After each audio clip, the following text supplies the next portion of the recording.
কবি আর্যতীর্থের লেখা বিকর্ণ। যাজ্ঞসেনীর খুলছে শাড়ি, টানছে ধরে দুঃশাসন। দায় ছিল যার গর্জে ওঠার, নিচু মাথায় সে পাঁচজন। দুর্যোধনের নগ্ন উরু, ইঙ্গিতে তার ধর্ষকাম। হস্তিনাপুর দেখছে বসে, ধ্বস্ত হতে তার সুনাম।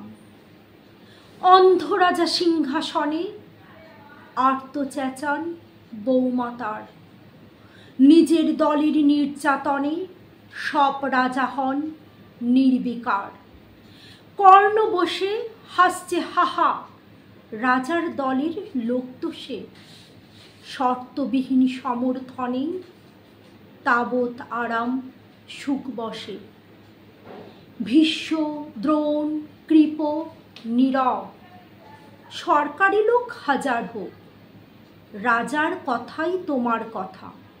তুমি যখন রাজার লোক, খলশকুনি দেখছে সবই, বস্তুত সে ধ্বংস চায়।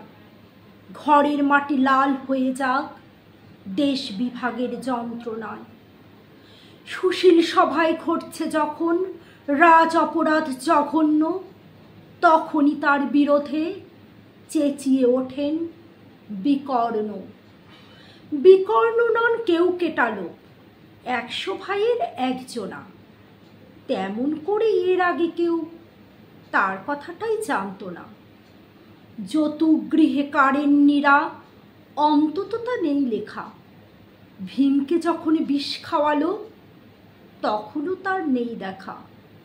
কিন্তু যখন প্রকাশ্যতেই কাটছে নারীর আব্রুকেও, স্তব্ধ জীবের চুপ সাগরে বিকর্ণ হন একলা ঢেউ।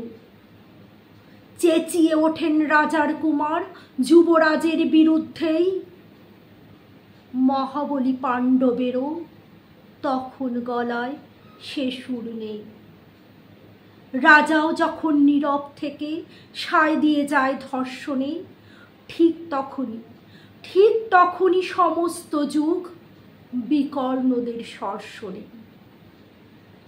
আমরা যারা কিচ্ছুটি নই, একটি মোটে ভোট কেবল, অত্যাচারের সামনে এলে সঙ্গী শুধু চোখের জল।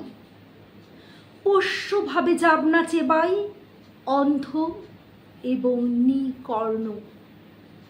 প্রার্থনা থাক আমরা যেন একবার হই বিকর্ণ।